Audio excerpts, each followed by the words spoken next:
Salam sejahtera, penuh damai dan bahagia pemirsa Dharma TV dimanapun Anda berada. Senang sekali saya Satna Dewi bisa menjumpai Anda kembali tentunya dalam Manage Your Mind. Kata kunci kita adalah mind it's not everything, bahwa batin mungkin bukan segala-galanya, but everything is from mind, tetapi segala-galanya berasal dari batin kita. So, manage your mind. Jadi, kelola batin kita. Untuk apa kita mengelola batin kita? Sepertinya setiap manusia bertujuan untuk hidup bahagia di dunia ini. Dan bagaimana sebenarnya kita mengelola diri kita untuk mengenali siapakah diri kita sebenarnya. Baik, pemirsa Dharma TV, tema kita kali ini sangat menarik sekali karena ini mungkin berkaitan dengan kehidupan kita sehari-hari, yaitu tentang berbohong. Apakah berbohong itu diperbolehkan jikalau itu untuk kebaikan? Nah, ini kita akan berdiskusi dengan dua narasumber kita yang luar biasa. Kita sapa dulu beliau. Salam sejahtera, Rahayu, Kiseto. Rahayu Sagung Dumadi. Kiseto ini berasal dari mana? Mungkin bisa disapa pemirsa dan menceritakan penjenengan siapa ini. Sugeng siang pemirsa Dharma TV yang berbahagia. Saya Haryo Seto Wasesa. Saya ini kalau dikatakan asal ini agak jelimet. Karena saya berasal dari dua suku, di mana bapak adalah orang Madura, kemudian ibu orang Jombang. Tapi kehidupan saya ada di bumi Arema ini. Nah, kebetulan posisi saya sedang didapuk sebagai Dewan Adat Nasional, Lembaga Negara Perintis Kemerdekaan Republik Indonesia. Ya, jadi LNPKRI, di mana LNPKRI ini adalah kumpulan para raja dan sultan se-Nusantara yang merintis berdirinya kemerdekaan Republik Indonesia. Dan saya didapuk di sana sebagai staf ahli bidang hukum, seni dan budaya. Nah. Padahal penjenengan dari keturunan raja juga atau raja juga? Ternyata. Allahualam, harusnya. Tapi yang jelas saya boleh dikatakan saya Arema. Saya keturunan Tumapel, berarti saya keturunannya Kenarok kan. Ngono ya. Gak ngaku-ngaku lho ya. Arema senengane ngaku-ngaku keturunane Kenarok. Pokoknya ojo rojo koyo, rojo molo. Baik. Ya, kita ke narasumber yang berikutnya. Gus Hisam, Arema juga nih kayaknya, asik nih ngobrol sama Arema. Baik, terima kasih. Gus Hisam dari mana? Dan selamat siang pemirsa Dharma TV. Semoga pemirsa selalu diberikan sehat lahir dan batin. Dan saya asli arek Malang, lahir juga di Malang, kemudian sehari-hari juga di Malang. Dan saya pribadi gak ada keinginan untuk kemudian mencari nafkah dan lain-lain keluar Malang, karena saya cinta dengan Malang ini sendiri. Berarti gak hijrah dong? Hijrah tetap aja di Malang, dari kecamatan ini sudah hijrah itu. Boleh ya, seperti itu ya. Baik. Ya, pertanyaan saya tujukan kepada Gus Hisam dulu nih. Baik, Gus Hisam, apa sih sebenarnya yang dimaksud dengan berbohong? Iya. Jadi ada lagunya itu. Manusia itu kita hidup ini pastikan berpasang-pasangan. Ada laki-laki, kemudian juga ada perempuan, begitu juga ada jujur dan juga ada bohong. Ini juga menjadi sifat manusia. Siapapun pasti punya itu. Jadi baik itu sifat jujur maupun kadang-kadang juga berbohong. Tapi kalau sering-sering berbohong itu namanya penyakit. Kadarnya ini berarti ya. Jadi ciri-ciri orang munafik ya itu dikatakan bahwa salah satunya adalah bohong ya. Selain yang lainnya itu adalah amanah, tidak amanah, kemudian dan khianat. Nah, salah satunya ini adalah ciri-ciri orang yang munafik tidak dapat dipercaya, itu adalah bohong. Karena ketika kita berbohong ini selalu akan merugikan diri kita, juga pasti akan merugikan orang lain. Gitu. Makanya kenapa kemudian di ajaran Islam bahwa berbohong itu adalah dosa besar. Ya. Jadi ketika kita berbicara bohong, ya kita umpama dengan hablum minallah ke atas berbohong tentang ibadah aja bohong. Umpama begini, orang awakmu wis sembayang, wis mari aku padahal belum, ya kan? Apalagi kemudian ke manusia, gitu ya. Jadi makanya ciri-ciri orang munafik ini adalah salah satunya adalah berbohong. Karena berbohong, kenapa itu dosa besar? Pertama, merugikan diri kita sendiri. Yang kedua, itu merugikan orang lain. Oke, itu ya yang dimaksud dengan berbohong.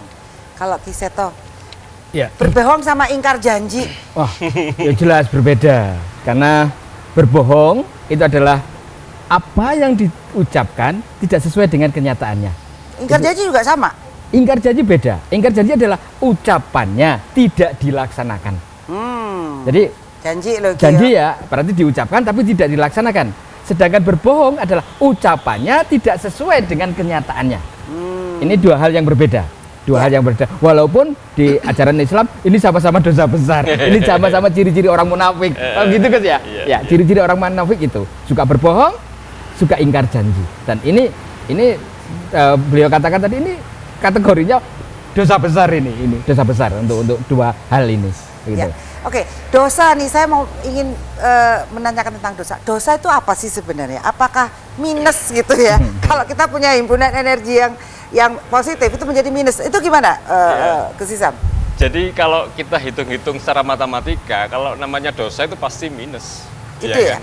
Ya, Pak, namanya dosa itu ya apa yang kita lakukan harus besok kita pertanggungjawabkan, kan seperti itu. Jadi dosa itu ketika kita meninggalkan kewajiban sebagai umat beragama, contohnya yang di Islam ketika ibadah 5 waktu itu wajib, ya kan? Lah, wajib ini kan harus dilaksanakan. Lah kalau tidak dilaksanakan dosa besar. Tapi kalau dilaksanakan mendapatkan pahala. Lah tinggal pilih mana, pahala apa dosa. Kalau kita laksanakan dapat pahala, kalau tidak dilaksanakan mendapatkan dosa. Lah dua-duanya ini gaib, tidak nampak, bisa kita lihat dengan mata. Andai ya ini dirupakan ini uang dan api, manusia pasti akan milih uang, ya kan? Ya, ini dosa api, umpama ini pahala berupakan materi, kesenangan, senang, pasti orang akan memilih yang kanan. Tapi ini adalah gaib, akhirnya manusia mengentengkan, ya kan? Bahwa ibadah itu gampang langku aja, ngenteni aku wis usia wis tua lah ini. Makanya yang namanya dosa ini tidak bisa dilihat, tapi nanti akan dipertanggungjawabkan kelak ketika kita sudah meninggal dunia gitu. Ya, Ki Seto, apa sih sebenarnya manfaat dari syariat dalam ibadah kalau menurut Ki Seto?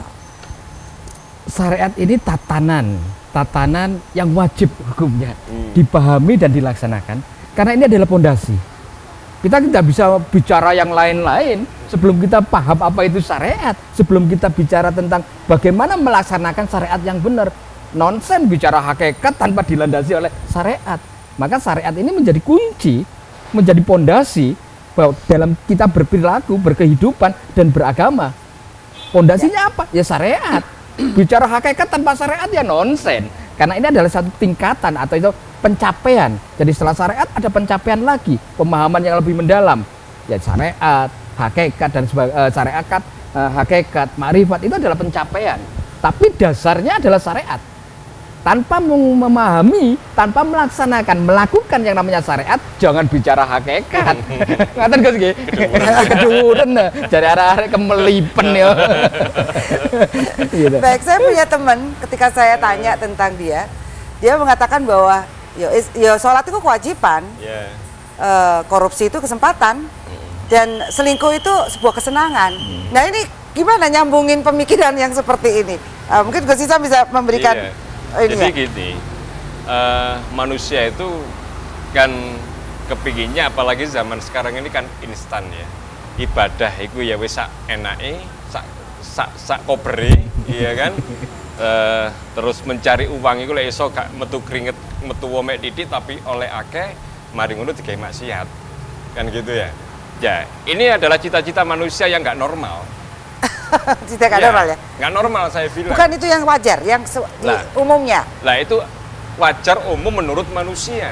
Tapi kembali lagi menurut syariat, menurut hukum agama kan tidak bisa. Jadi harus berimbang antara ketika dia bekerja, kemudian dia ibadah, ini harus berimbang. Karena hidup itu butuh keseimbangan. Sekarang orang ibadah tok, tapi kemudian tidak pernah hubungan dengan manusia juga tidak boleh. Nah kemudian dia hanya bekerja 24 jam tapi tidak beribadah, juga tidak boleh. Makanya hidup ini perlu keseimbangan. Sekarang mobil aja kalau nggak imbang akhirnya yang kanan kiri nabrak. Sama manusia juga begitu. Hidup itu harus berimbang antara ibadah dan bekerja. Lah kalau ini sudah berjalan ibadah, berarti ibadah ini nggak oleh dosa. Korupsi ya nggak oleh, ya kan? Berbohong juga tidak boleh. Lah ini diawali dari mana? Diawali dari ibadah. Kalau ibadah ini iman kita sudah kuat, nah godaan-godaan ini ya kita bisa kuat untuk menahan godaan ini. Lah kadang-kadang orang yang berbuat korupsi, bohong, macam-macam karena ini masih belum kuat untuk menahan godaan-godaan. Padahal saya yakin tahu kok orang yang korupsi, orang yang bohong itu dosa itu sudah tahu sebenarnya. Dalam keadaan sadar itu. Dalam keadaan sadar. Tapi kenapa dilakukan? Yaitu kembali lagi saya katakan bahwa orang ini tidak tahan dengan nafsu godaannya ini. Karena di dunia ini yang paling berat ya, selain kita digoda oleh setan, lah sekarang ini yang paling berat dengan hawa nafsu gitu loh. Yang kadang-kadang setan saiki ku lah enak akeh nganggone kan menungso berupa setan. Jare setan aku saiki pengen nopo oleh kata gudo malah menungso gudo padha menungsone. Itu ambil alih peran setan. Ambil alih sekarang setan akeh sing pensiun sekarang ini. Oke, nafsu bisa menguasai kita. Ya, seperti itu ya Ki Seto. Nanti kita bahas mengenai ini. Baik pemirsa Dharma TV, pembicaraan menarik dan tentunya semakin seru. Jangan kemana-mana, kita akan ketemu setelah satu ini. Tentunya masih bersama saya Satna Dewi dalam Manage Your Mind dan bersama Ki Seto dan Gus Hisam kita berdiskusi tentang berbohong apakah boleh untuk kebaikan. Baik Ki Seto, ini tadi Gus Hisam mengatakan bahwa orang tuh wis ngerti loh sakjane lek keliru tapi dikuasai oleh nafsu. Apakah makhluk apakah sih sebenarnya nafsu ini Ki Seto? Ya. Nafsu itu adalah sebuah keinginan-keinginan yang timbul dari pemikiran. Sehingga sumber dari nafsu itu kalau menurut saya pribadi itu hanya ada dua. Sumber nafsu itu adalah dari mata dan dari telinga.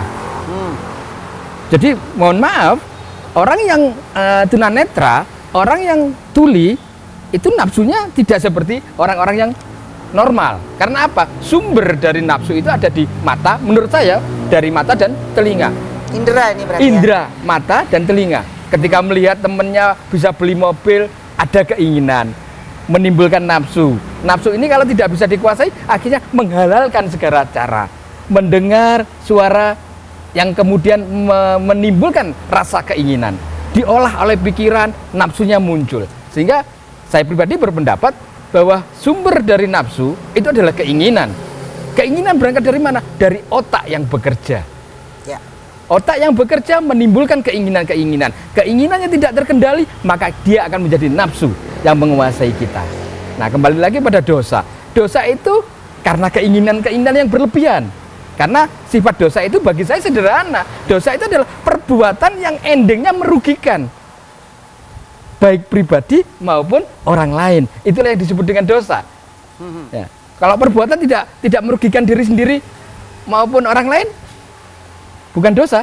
Tapi kalau sudah endingnya adalah merugikan diri sendiri dan orang lain atau sekelilingnya, maka dia akan labelnya itu dosa. Nah demikian juga dengan nafsu. Nafsu itu karena keinginan-keinginan yang tidak terkendali. Selama keinginan itu terkendali, insya Allah nafsunya tidak akan muncul. Nah, nafsu itu, keinginan itu adalah hasil perbuatan otak kita. Bukan, contoh sederhana, orang korupsi itu sadar, hati kecilnya mengatakan ini bukan hak saya. Oh, hati kecil ya? Hati besar itu, hati kita mengatakan ini bukan hak saya. Tapi otak bekerja, mumpung orang-orang yang ngerti loh. Berarti apa? Otak dengan hati selalu bertentangan. Makanya hidup bagi saya adalah bagaimana mensinkronkan rasa dengan karsa, pemikiran dengan rasa. Agar apa? Hidup kita seimbang seperti yang disampaikan oleh Gus Hisam tadi. Ya. Kalau ini nyambung, ini selaras, maka hidup kita akan seimbang. Bisa membedakan mana yang hak dan mana yang batil. Karena itu jelas. Hak batil itu nggak bisa sifatnya abu-abu karena garisnya lurus, jelas. Gitu loh. Ini hak, ini batil. Tengah-tengah lagi setan. Yang tengah-tengah lagi setan kan. Semua enak di tengah ya. Gus Hisam, bagaimana menyeimbangkan antara pikiran dan rasa? Adakah teknik-teknik? Jadi begini, metodenya? yang namanya nafsu itu saya katakan itu berawal dari kolbu kita, dari hati kita. Nah kemudian hati ini diolah dengan alam pikir kita. Kemudian juru bicaranya adalah mulut kita. Nah mata dan telinga ini adalah alat untuk mendukung, ya kan? Makanya itu disampaikan kenapa orang buta, orang tuli itu akhirnya berkurang ya karena sudah sedikit diambil untuk mengurangi dosa. Pencerapan kalau bahasa kita, mencerap ya, indera yang mencerap. Alat pendukungnya berkurang. Alat pendukungnya berkurang, akhirnya juga dosanya berkurang kan begitu. Karena orang mau melihat uang aja sudah nggak bisa. Kemudian orang ngobrol tentang dosa dia tidak bisa mendengar karena sudah tuli. Nah, makanya itu semuanya diawali dari kolbu kita. Jadi dari kolbu ini kemudian diolahlah dengan akal dan pikiran. Nah kemudian juru bicaranya ini adalah mulut lah. Yang berbahaya kenapa sih kemudian lisan? Ya, mulut kita karena apa? Kadang-kadang hati nurani ini korupsi ini nggak oleh, ini dosa. Kan hati berbicara seperti itu. Tapi akal pikiran diolah. Iya itu dosa. Tapi awakmu butuh, ya kan? Awakmu butuh omah, butuh ini. Nah kemudian juru bicara ini yang akhirnya itu. Makanya saya bilang bahwa hawa nafsu itu diawali dari kolbu kita, dari hati kita. Untuk membersihkan itu ya kita harus berani untuk melawan hawa nafsu ini. Selain di situ ada setan yang menggoda kita. Kipas-kipas. Iya. Lah setan ini bukan wong goib nggak kelihatan. Uang itu bisa menjadi setan. Teman kita juga kadang-kadang bisa menjadi setan. Ya. Karena apa? Ya itulah setan berupa uang, setan berupa manusia. Ya. Setan itu menggodanya lebih halus lagi adalah hawa nafsu kita. Contoh ketika di bulan Ramadan. Kenapa setan dan teman-temannya ini sudah dikerangkeng, tapi kok sih melakukan itu soalnya berarti kan hawa nafsu ini yang jalan gitu loh. Nah makanya kuncinya juga begitu, orang berbohong itu sebenarnya juga dari kolbunya, dari hatinya, kemudian diolah dengan alam pikir juru bicaranya ini. Makanya kuncinya adalah untuk menenangkan kolbu kita. Lah untuk bisa menenangkan kolbu kita dengan apa? Dengan ibadah, mendekatkan kepada Tuhan. Nah, kalau ada yang bilang meditasi, gitu. Orang meditasi itu tenang, ya. Ketika sudah dia menemukan ketenangan, ada permasalahan apapun dia juga akan menyelesaikan dengan tenang. Bisa melihat dengan jelas, gitu ya. Makanya kadang ketika orang-orang dulu kenapa sih kok indera keenamnya itu keluar ya? Itu sebenarnya kan dari hati. Hati ini tajam, lebih tajam daripada mata kita. Kenapa orang-orang dulu itu kalau orang Jawa yang ngarani semerap sak darengi pinara. Orang datang itu mau apa sudah bilang. Kenapa? Ini sudah nyambung. Nah, tapi ini juga perlu proses ada proses. Tirakat, iya kan? Puasa, ojo turu sore-sore kan. Ternyata apa? Kita rasakan ketika kita malam bisa merenung meditasi kalau orang Islam dengan dzikir, dengan ibadah, itu indera keenam kita keluar. Coba lek wong sik turu sore tangine awan. Beda. Makanya orang-orang dulu itu orang biasa-biasa kadang itu ya ketika melihat orang itu paham. Oh tahu, karena apa? Tirakati, meditasi ini. Untuk apa? Kuncinya adalah melatih kolbu kita itu sebenarnya. Makanya orang dulu itu kan uripnya gak aneh-aneh. Ya. Isuk mari subuh nang sawah, awan mulai, kemudian istirahat tidur, sore bangun ibadah, sudah gitu aja. Kalau sekarang nggak duit-duit titik, wes kudu rono-rono. Oleh duit gak halal tambah. Kita bedakan orang korupsi dan orang bekerja mendapatkan rezeki yang halal itu beda. Sing halal mesti barokah awet. Lek sing korupsi mesti nggak awet. Itu aja. Begitu Kisah Toh? Ya, gimana? Pastinya. Pengalamannya mungkin. Pastinya melihat, begitu. Klien-klien. Karena kebetulan juga background seorang lawyer sih. Jadi banyak hal yang dalam pengalaman hidup saya melihat seorang teman yang awalnya tidak memiliki apa-apa tiba-tiba menjadi sangat melejit kekayaannya.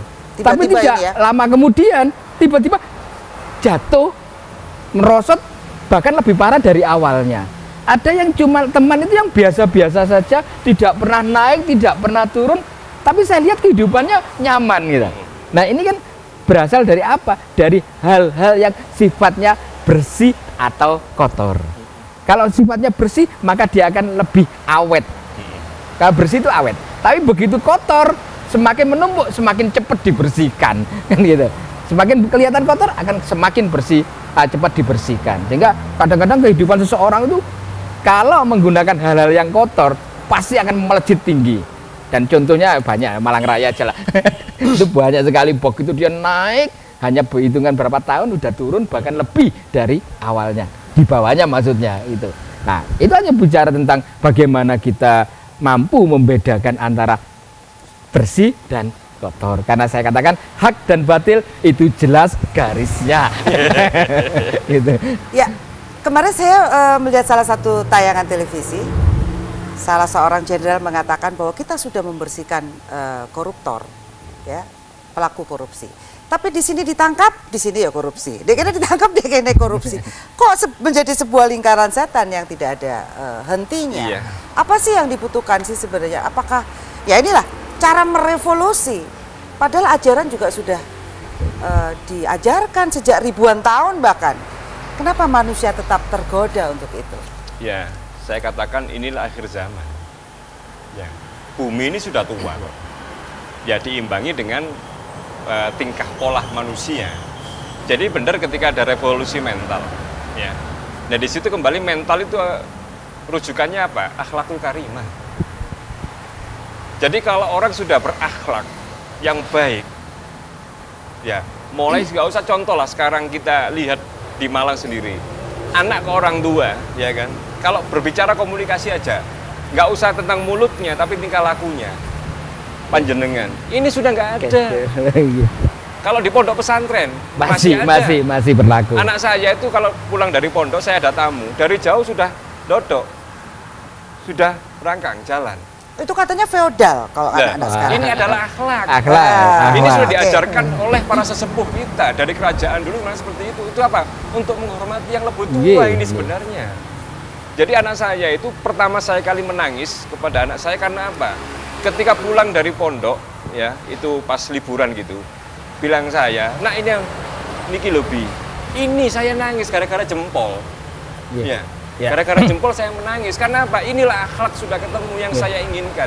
Saya tidak butuh pinter anak itu, saya tidak butuh prestasi saya.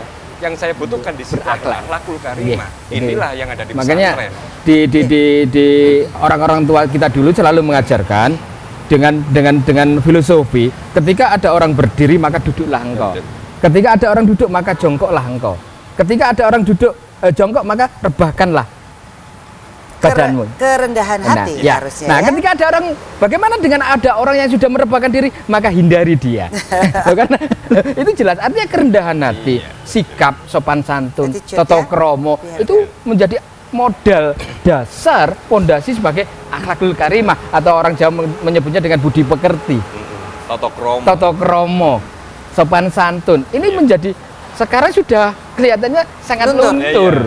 Makanya ini adalah kunci sekarang ini. Bahkan ketika ada orang yang mengatakan berperilaku anak yang seperti yang disampaikan oleh Gus Hisam dianggap feodal, dianggap aneh. Loh, padahal ini adalah modal dasar bagaimana mendidik anak untuk berakhlakul karimah, berbudi pekerti. Tapi dengan zaman sekarang yang beliau katakan sebagai zaman akhir, justru ini aneh. Gitu loh. Menjadi aneh, padahal ini dasarnya wong Jawa ini gitu loh. Berbudi pekerti, berakhlakul karimah, tata krama, sopan santun. Itu modal. Gitu. Baik.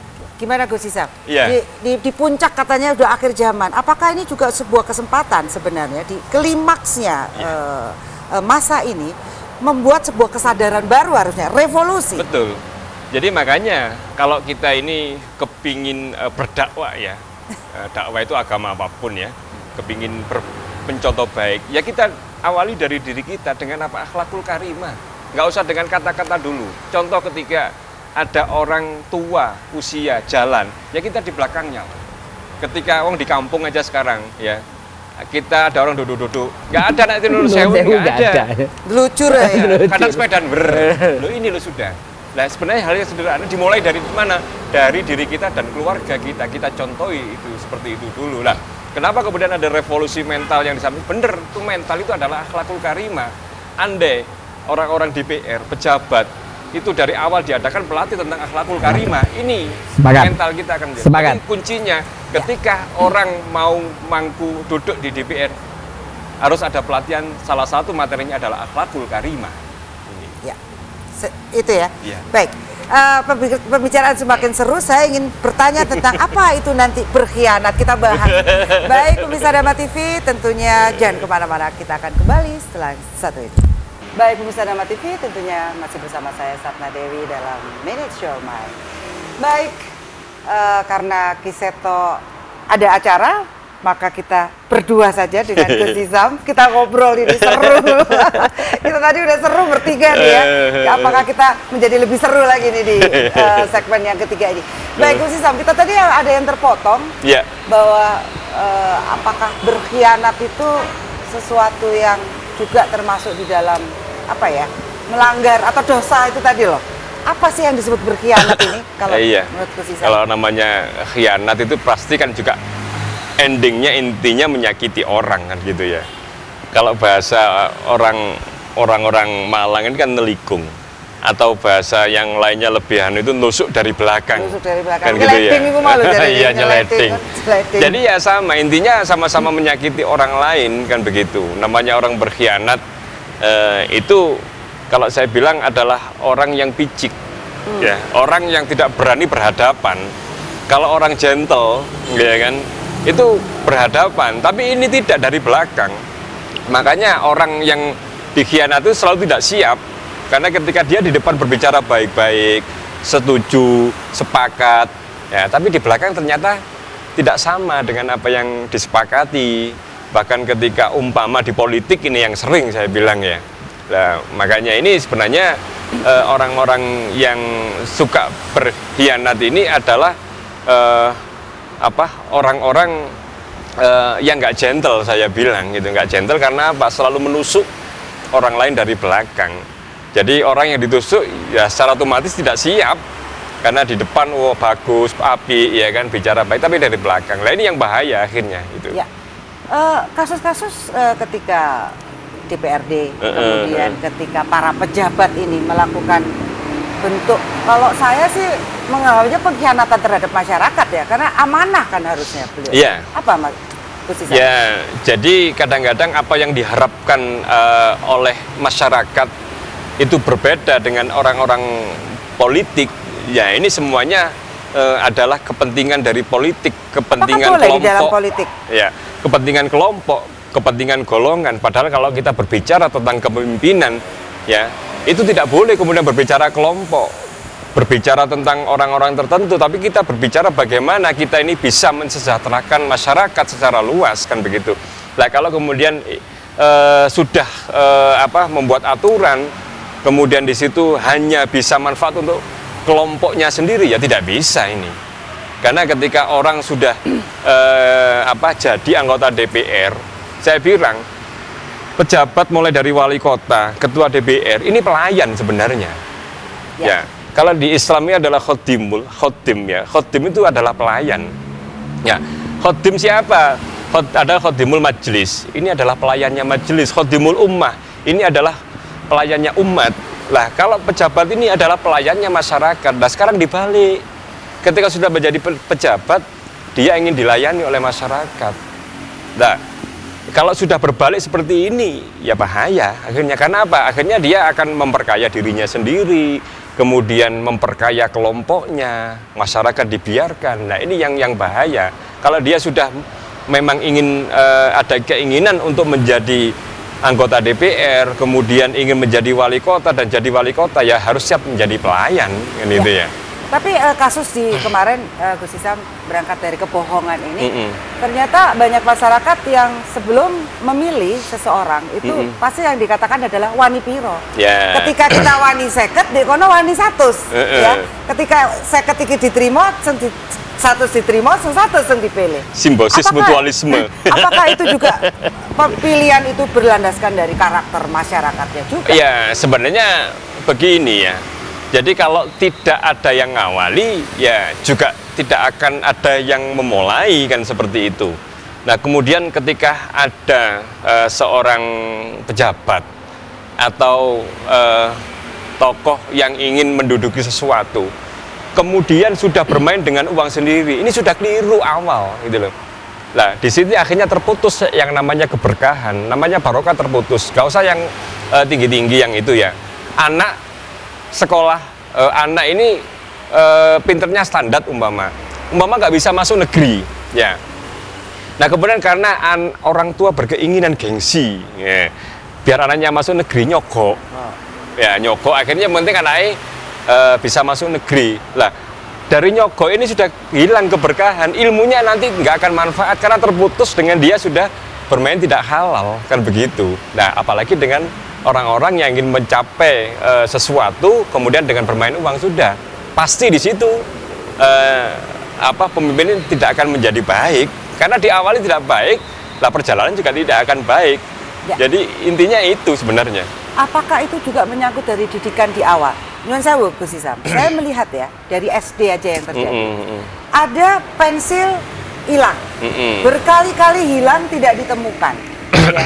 Ini sesuatu yang menurut saya mungkin dianggap kecil, tapi ini kan dasar dari suatu akhlak seperti itu. Makanya akhlak itu yang pertama itu dari keluarga. Nah, sekarang begini, kalau dulu wis panjenengan pasti juga akan bisa mempraktekkan unggah-ungguh dengan orang tua. Bagaimana ketika orang tua mengajari umpama narek perawan, nduk, surup-surup ojo ning ngarepe lawang, engko sing takokno balik. Iya kan? Begitu.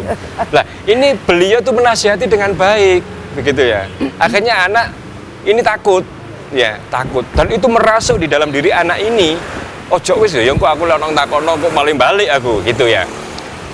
Kemudian yang kedua, akhlak yang di keluarga. Contoh sekarang, anak mau berangkat sekolah karena terlalu sering melihat di TV, salim aja, mencium tangan orang tua di pipi, di sini. Karena kebanyakan melihat di TV. Lah di TV iya karena ini bukan orang tua kandung. Akhirnya di situ kan sinetron, ya kan. Lah akhirnya anak-anak niru. Padahal seharusnya anak ketika mau berangkat kemanapun mencium tangan di ini, bibir. Iya, di bibir. Ya. Itu. Lah sekarang nggak formal gini formalitas, begitu. Nah kemudian saya contohkan yang tadi ketika anak mau berangkat, woi Bu budal, Pak budal, akhlaknya sudah beda. Kalau santunnya, nah, ini kalau ini sudah diajarkan dari awal sama orang tua. Saya pikir ini sudah pondasi, begitu loh. Ini sudah menjadi pondasi, makanya kuncinya untuk mengkikis itu, kuncinya ada di akhlakul karimah sudah. Apapun sudah, gitu. Itu ada di akhlakul karimah dari keluarga. Nah kemudian andai dia di lingkungan yang beda, ya pasti dia akan mempertahankan itu, gitu loh. Karena saya dididik orang tua dulu seperti ini, kemudian harus menghargai orang yang lebih tua. Nah apalagi mengambil itu juga dosa. Nah, kalau ini sudah diawali itu, saya yakin kok. Makanya saya tadi bilang bahwa anggota DPR itu ketika mau duduk di DPR itu harus ada pelatihan. Salah satu materinya adalah tentang akhlakul karimah. Itu. Ya. Jadi itu. Jadi berbohong itu sebenarnya bisa merusak sebuah fondasi masyarakat. Betul. Jadi ya namanya berbohong itu kadang orang bohong itu ditutupi dengan kebohongan. Itu loh, orang bohong ditutupi terus seperti itu ya. Makanya akhirnya juga merugikan orang banyak. Jadi ya itu tadi, kalau sekarang kita dicontohi oleh orang-orang yang di atas dengan berbohong, masyarakat akhirnya contoh sekarang ketika usume kampanye gitu ya, walah bapak mari ini tadi ya kata mereka aku kan gitu masa bodoh masa bodoh kayaknya tak tampani ya, gue pokoknya milih urusanku kan gitu ya. Nah inilah kadang-kadang makanya kalau sudah diawali dengan seperti itu ketika pemimpin ya akhirnya tidak akan jadi baik. Akhirnya apa? Aku kudu balik no modalku iki mau. Padahal kalau dihitung gaji nggak cukup. Dihitung gaji, dihitung tunjangan nggak cukup ini. Dodolan proyek. Nah, wis nggak tahu jalannya apa. Apa itu ya? Kalau dihitung matematika nggak cukup lah, gitu loh, nggak cukup. Makanya ya ini nanti kembali lagi ya harus mempertanggungjawabkan perbuatannya sendiri, bahkan bisa juga Gusti Allah ini akan memberikan azab ketika masih hidup, bisa juga ketika dia sudah mati. Kadang orang-orang yang tidak berbuat tidak baik itu kadang-kadang sudah diingatkan sebenarnya dengan kondisi sakit, dengan kondisi anaknya, dengan kondisi istrinya, macam-macam itu sudah diingatkan, tapi karena sudah tertutup oleh nafsu ini tadi, ya itu akhirnya terseret di dalam itu ya, pergolakan nafsunya sendiri. Iya, Gus Isam, berbohong hukumnya haram, tetapi dalam keadaan tertentu Islam memberikan kelonggaran dalam kondisi apa saja berbohong itu yang bisa. Sebentar, jangan dijawab dulu. Baik, Pemirsa Dharma TV, ingin tahu berbohong itu boleh nggak sih sebenarnya? Kita akan ketemu setelah yang satu ini. Baik, Pemirsa Dharma TV, di segmen keempat ini masih bersama saya Satna Dewi dan Gus Hisam. Dan pertanyaannya tadi adalah, ada yang ketawa nih, apakah benar nih berbohong itu hukumnya haram, tetapi di dalam keadaan tertentu Islam memberikan kelonggaran?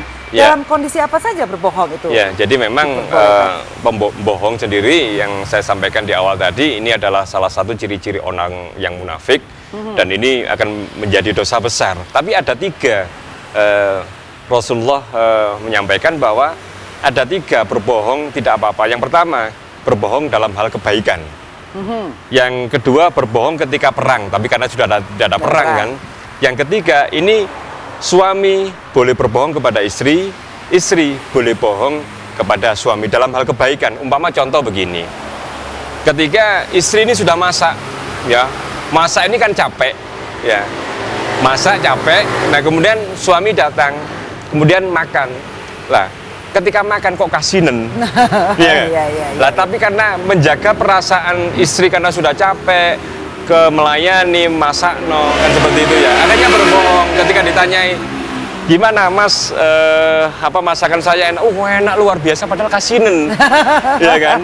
Padahal kasinen, ya dia berbohong supaya apa? Istrinya tidak tersinggung. Kemudian istrinya sudah capek-capek memasakkan untuk melayani, menyenangkan suami, demikian. Nah makanya ini boleh, tidak apa-apa. Ini berbohong untuk kebaikan, untuk menjaga perasaan istri yang sudah capek-capek, ya, menyiapkan supaya suami senang. Lah ketika kasinen, ya suami nggak boleh kemudian marah-marah. Ini berbohong untuk demi kebaikan. Nah kemudian ketika sudah selesai itu, ya minimal suami, aku nggak seneng asin deh, mbok dikurangi ya sini, itu nggak boleh kewasinen. Nah ini akhirnya di situ timbul pertengkaran. Ini saling untuk menjaga, ini berbohong dalam kebaikan tidak apa-apa. Jadi kebijaksanaan. Iya. Jujur tapi lebih baik bijaksana itu tadi. Iya. Daripada nanti ya efeknya istri tersinggung, ya kan, untuk menjaga perasaan. Karena apa?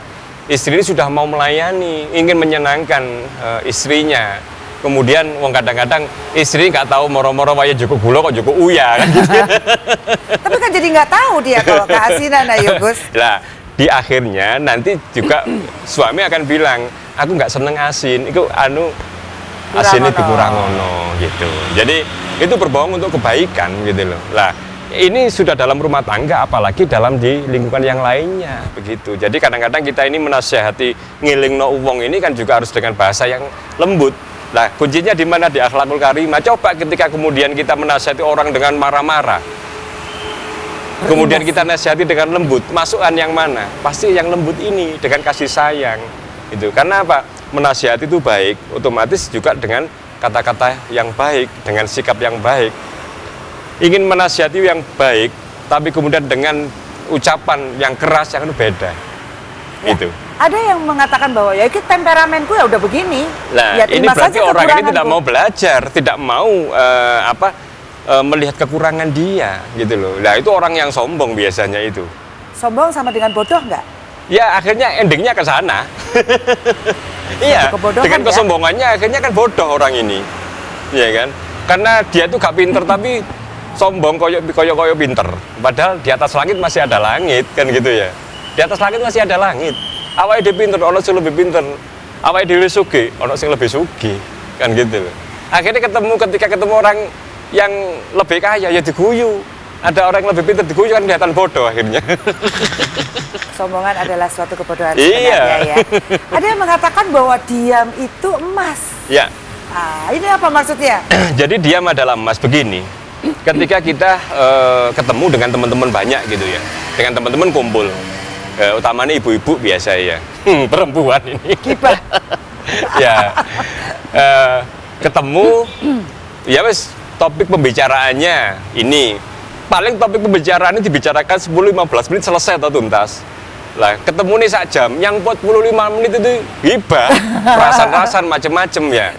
Lah, sedangkan orang ini mau menasihati takut nanti tersinggung, ya lebih baik diem atau dia pamit dari tempat berkumpulnya ini begitu. Kalau dia nanti nasihati, orang-orang pasti tersinggung untuk menjaga ini. Dia satu, diem atau dia keluar dari situ. Ya ini ada dilema adalah emas. Bukan apa-apa. Yang pertama, kalau ada orang begitu nasihati. Kalau tidak memungkinkan, ya lebih baik diam. Tidak memungkinkan lagi keluar dari situ. Panas melok panas soalnya, menghindar aja gitu ya. Iya, betul. Ya itu pilihannya. Kalau satu nasihati nggak bisa, ya diem. Kemudian dia takut dosa juga, mendingan keluar dari situ. Udah. Ya. Jadi kualitas dari kejujuran ini gimana sih Gus Hisam sebenarnya? Iya.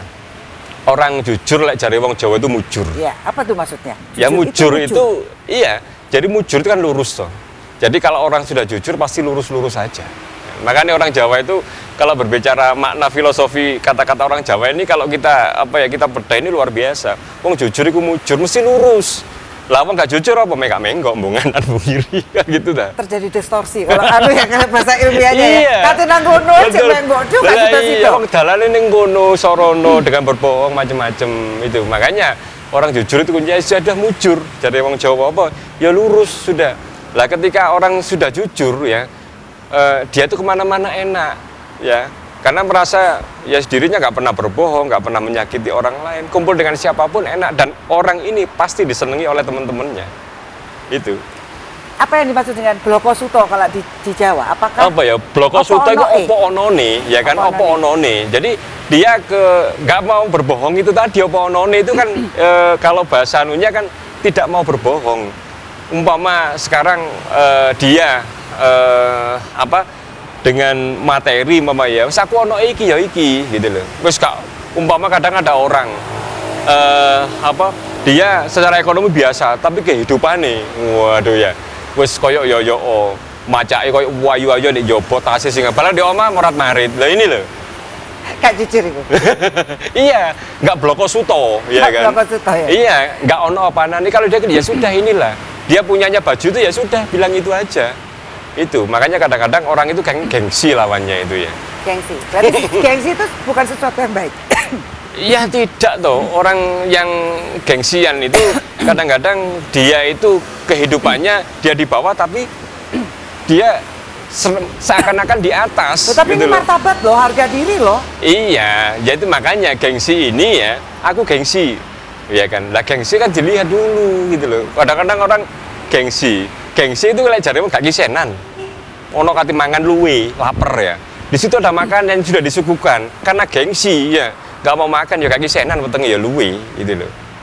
Jadi kan bukan bloko suto akhirnya di situ. Apa onone sudahlah gitu loh. Kalau lapar ya bilang aja lapar. Kalau ada makanan ya dimakan gitu aja. Kalau saya butuh bantuan misalnya saya butuh duit, saya ngomong dengan jujur atau enggak? Gengsi? Nah, begini, dikala ketika kita susah ya kan, tidak usah kita sampaikan kepada orang lain. Begitupun ketika kita senang, nggak usah ditampakkan kepada orang lain, biasa-biasa saja. Wong kita hidup ini ketika di dalam kandungan orang tua usia 3 bulan, ketika ruh kita ditiup ya usia 3 bulan, di situ sekaligus juga ada catatan jodoh, mati, rezeki, sudah di situ. Nah, namanya rezeki besok, sekarang hari ini ya besok, itu rezeki kita berapa 100 ya sudah 100, dicatat takdir sudah itu. Kalau kepingin lebih ya, kalau orang yang bilang yo akeo istighfar, rezekimu dilebihi, sak gelas jadi 2 gelas. Kemudian yo sodako itu Gusti Allah tidak janji kayak siji, kayak itu lu, kayak itu. Kemudian silaturahmi, sambang ke saudara-saudara, itu loh. Maka dimudahkan rezeki ya, dipanjangkan. Betul itu. Ya. Baik, Gus Hisam, waktu juga yang memisahkan kita, terlalu singkat sebenarnya pembicaraan ini. Mungkin lain kali kita akan ngobrol lagi lebih dalam, karena dikejar waktu juga. Moga Gus Hisam mungkin bisa memberikan kesimpulan dari apa yang kita bicarakan pada kesempatan Jadi orang hidup itu kalau jujur, saya katakan tadi adalah mujur. Makanya ketika kita hidup jujur itu yang pertama kita disenangi oleh teman-teman, dan di situ ketika kita kemana-mana tidak ada hambatan pikiran kita yang berpikir negatif kepada orang lain. Makanya kita hidup ini kalau kepingin selamat baik itu di dunia sampai besok di akhirat, peganglah kata-kata jujur itu. Al-amin ya, kalau Ya. Rasulullah dulu itu ya, kejujuran Jadi ternyata jujur. masih juga relevan di zaman Ya, sekarang, betul. kejujuran. Karena di kunci.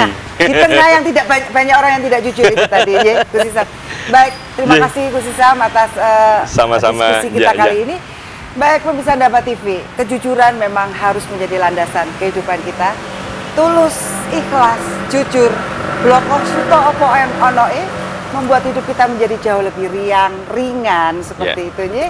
Sehingga aura kita atau energi kita akan terasa nyaman di siapapun, sehingga ketika kita bersilaturahmi maka akan juga mendatangkan rezeki.